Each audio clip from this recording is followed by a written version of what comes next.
Hello, Year 6. My name is Dr. Mary Martin. I want to share with you my favourite book, which is his Dark Materials by Philip Pullman.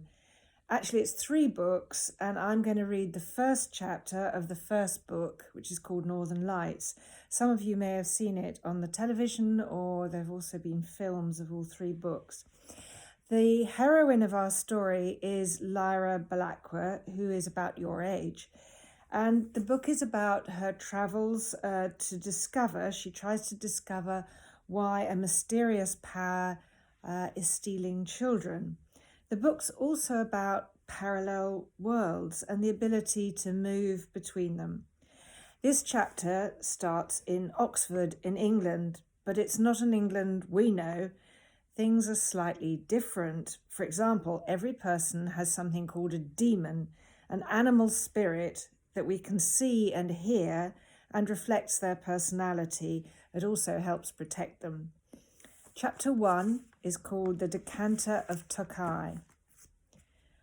Lyra and her demon moved through the darkening hall, taking care to keep to one side out of sight of the kitchen.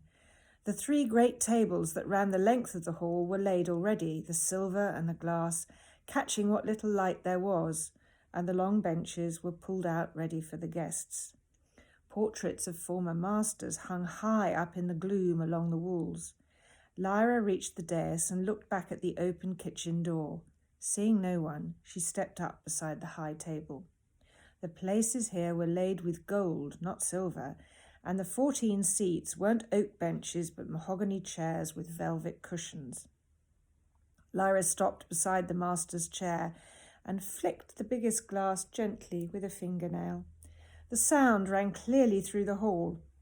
"You're not taking this seriously," whispered her demon. "Behave yourself." Her demon's name was Pantalaimon, and he was currently in the form of a moth, a dark brown one, so as not to show up in the darkness of the hall. "They're making too much noise to hear from the kitchen," Lyra whispered back. "And the steward doesn't come in till the first bell. Stop fussing." But she put her palm over the ringing crystal anyway, and Pantalaimon fluttered ahead and through the slightly open door of the retiring room at the other end of the dais. After a moment he appeared again. "There's no one there," he whispered, "but we must be quick." Crouching behind the high table, Lyra darted along and through the door into the retiring room, where she stood up and looked around. The only light in here came from the fireplace, where a bright blaze of logs settled slightly as she looked, sending a fountain of sparks up into the chimney.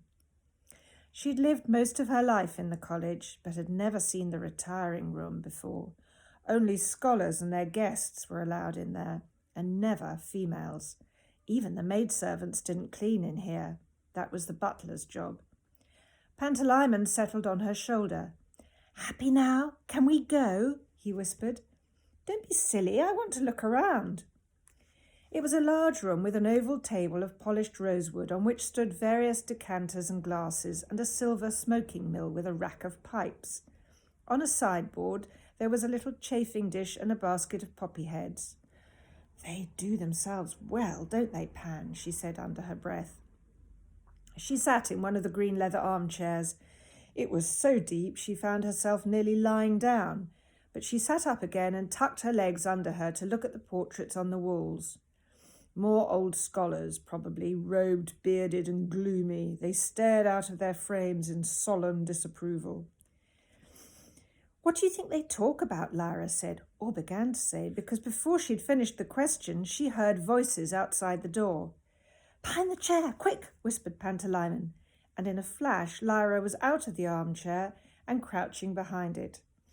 It wasn't the best one for hiding behind. She'd chosen one in the very centre of the room, and unless she kept very quiet, the door opened, and the light changed in the room. One of the incomers was carrying a lamp, which he put down on the sideboard. Lyra could see his legs in their dark green trousers and shiny black shoes. It was a servant. Then a deep voice said, "Has Lord Asriel arrived yet?" It was the master. As Lyra held her breath, she saw the servant's demon, a dog, like almost all servants' demons, trot in and sit quietly at his feet. No, master, said the butler. No word from the aerodoc either. I expect he'll be hungry when he arrives. Show him straight into hall, will you? Very good, master. And you've decanted some of the special Tokai for him?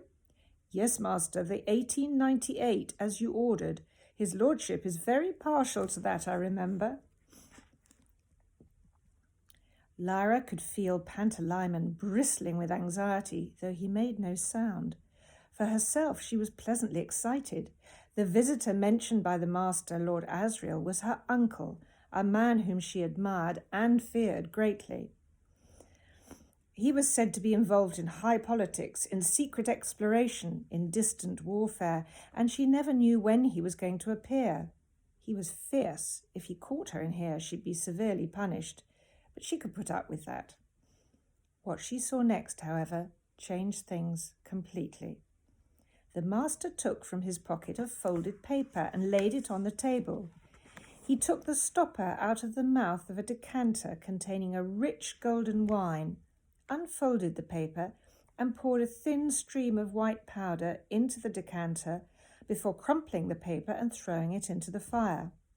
Then he took a pencil from his pocket and stirred the wine until the powder had dissolved and replaced the stopper. His demon gave a soft, brief squawk. The master replied in an undertone and looked around with his hooded, clouded eyes before leaving through the door he'd come in by. Lyra whispered, "Did you see that, Pan?" "Of course I did. Now hurry out before the steward comes." But as he spoke, there came the sound of a bell ringing once from the far end of the hall. "That's the steward's bell," said Lyra. "I thought we had more time than that." Pantalaimon fluttered swiftly to the hall door and swiftly back. "The steward's there already," he said, "and you can't get out of the other door." Lyra had planned to leave the way she'd come, banking on another few minutes before the steward's bell rang. And if she hadn't seen the master tipping that powder into the wine, she might have risked the steward's anger or hoped to avoid being noticed in the busy corridor. But she was confused, and that made her hesitate. Then she heard heavy footsteps on the dais. The steward was coming to make sure the retiring room was ready for the scholars' poppy and wine after dinner. Lyra darted to the oak wardrobe, opened it, and hid inside, pulling the door shut just as the steward entered. She had no fear for Pantalaimon. The room was sombre-coloured, and he could always creep under a chair. She heard the steward's heavy wheezing, and through the crack, where the door hadn't quite shut, she saw him adjust the pipes in the rack by the smoking mill and cast a glance over the decanter and glasses. Then he smoothed the hair over his ears with both palms and said something to his demon. He was a servant, so she was a dog, but a superior servant, so a superior dog. In fact, she had the form of a red setter. The demon seemed suspicious and cast around as if she sensed an intruder, but didn't make for the wardrobe, to Lyra's intense relief. Lyra was afraid of the steward, who had twice beaten her. Lyra heard a tiny whisper. Obviously Pantalaimon had squeezed in beside her. "We're going to have to stay here now. Why don't you listen to me?" "It's a good thing I didn't," she whispered back. "We wouldn't have seen the master put poison in the wine otherwise." "Pan, that was the Tokai he asked the butler about. They're going to kill Lord Asriel." "You don't know it's poison." "Of course it is. Don't you remember he made the butler leave the room before he did it? If it was innocent, it wouldn't have mattered the butler seeing. And I know there's something going on, something political. The servants have been talking about it for days. Pan, we could prevent a murder." "I've never heard such nonsense," he said shortly. "How do you think you're going to keep still for 4 hours in this poky wardrobe? Let me go and look in the corridor. I'll tell you when it's clear." He fluttered from her shoulder, and she saw his little shadow appear in the crack of light. "It's no good, Pan. I'm staying," she said. "There's another robe or something here. I'll put that on the floor and make myself comfortable. I've just got to see what they do. Pan, do you really think it's not poison in that wine?" "No," he said. I think it is, like you do, and I think it's none of our business, and I think it would be the silliest thing you've ever done in a lifetime of silly things to interfere. It's nothing to do with us. Don't be stupid, Larry said. I can't sit in here and watch them give him poison. Come somewhere else then. You're a coward, Pan. Certainly I am. May I ask what you intend to do? Are you going to leap out and snatch the glass from his trembling fingers? What did you have in mind? I didn't have anything in mind, and well you know it, she snapped quietly. But now I've seen what the master did, I haven't got any choice. You're supposed to know about conscience, aren't you? How can I just go and sit in the library or somewhere and twiddle my thumbs, knowing what's going to happen? I don't intend to do that, I promise you. Shh, someone's coming. She sat up and put her eye to the crack of the door. It was the butler coming to trim the lamp as the master had ordered him to. The common room and the library were lit by anbaric light, but the scholars preferred the older, softer naphtha lights in the retiring room. The butler trimmed the wick and put another log on the fire as well, and then listened carefully at the hall door before helping himself to a handful of leaf from the smoking mill. He had hardly replaced the lid when the handle of the other door turned, making him jump nervously. "Lord Asriel," he said, and a shiver of cold surprise ran down Lyra's back. She couldn't see him from where she was, and she tried to smother the urge to move and look. "Good evening, Wren," said Lord Asriel. Lyra always heard that harsh voice with a mixture of pleasure and apprehension. "I arrived too late to dine. I'll wait in here." "Shall I let the master know you've arrived, my lord?" "No harm in that. You might bring me some coffee." "Very good, my lord." The butler bowed and hastened out, his demon trotting submissively at his heels. Lyra's uncle moved across to the fire and stretched his arms high above his head, yawning like a lion. He was wearing travelling clothes. Lyra was reminded, as she always was when she saw him again, of how much he frightened her. There was no question now of creeping out unnoticed. She'd have to sit tight and hope. There was a knock, and the butler came in with a silver tray, bearing a coffee pot and a cup. "Thank you, Wren," said Lord Asriel. "Is that the Tokai I can see on the table?" "The master ordered it decanted especially for you, my lord," said the butler. "There are only 3 dozen bottles left of the 98. "All good things pass away. Leave the tray here beside me. Oh, and ask the porter to send up the 2 cases I left in the lodge, would you?" "Here, my lord." "Yes, here, man, and I shall need a screen and a projecting lantern. Also here, also now." Then Lord Asriel stood up and turned away from the fire. She saw him fully and marvelled at the contrast he made with the plump butler, the stooped and languid scholars. Lord Asriel was a tall man with powerful shoulders, a fierce dark face, and eyes that seemed to flash and glitter with savage laughter. It was a face to be dominated by or to fight, never a face to patronize or pity. All his movements were large and perfectly balanced, like those of a wild animal, and when he appeared in a room like this, he seemed a wild animal held in a cage too small for it. At the moment his expression was distant and preoccupied. His demon, which was a snow leopard, came close and leant her head on his waist, and he looked down at her unfathomably before turning away and walking to the table. Lyra suddenly felt her stomach lurch, for Lord Asriel had taken the stopper from the decanter of Tokai and was pouring a glass. "No!" The quiet cry came before she could hold it back. Lord Asriel heard and turned at once. "Who's there?" She couldn't help herself. She tumbled out of the wardrobe and scrambled up to snatch the glass from his hand. The wine flew out, splashing on the edge of the table and the carpet, and then the glass fell and smashed. He seized her wrist and twisted hard. "Lyra, what the hell are you doing?" "Let go of me and I'll tell you." "I'll break your arm first. How dare you come in here?" "I've just saved your life." They were still for a moment, the girl twisted in pain but grimacing to prevent herself from crying out louder. The man bent over her, frowning like thunder. "What did you say?" he said more quietly. "That wine is poisoned," she muttered between clenched teeth. "I saw the master put some powder in it." He let go. She sank to the floor and Pantalaimon fluttered anxiously to her shoulder. Her uncle looked down with a restrained fury, and she didn't dare meet his eyes. "I came in just to see what the room was like," she said. "I know I shouldn't have, but I was going to go out before anyone came in. Except that I heard the master coming and got trapped. The wardrobe was the only place to hide, and I saw him put the powder in the wine. If I hadn't—" There was a knock on the door. "That'll be the porter," said Lord Asriel. "Back in the wardrobe. If I hear the slightest noise, I'll make you wish you were dead." She darted back there at once, and no sooner had she pulled the door shut than Lord Asriel called, "Come in!" As he'd said, it was the porter. "In here, my lord."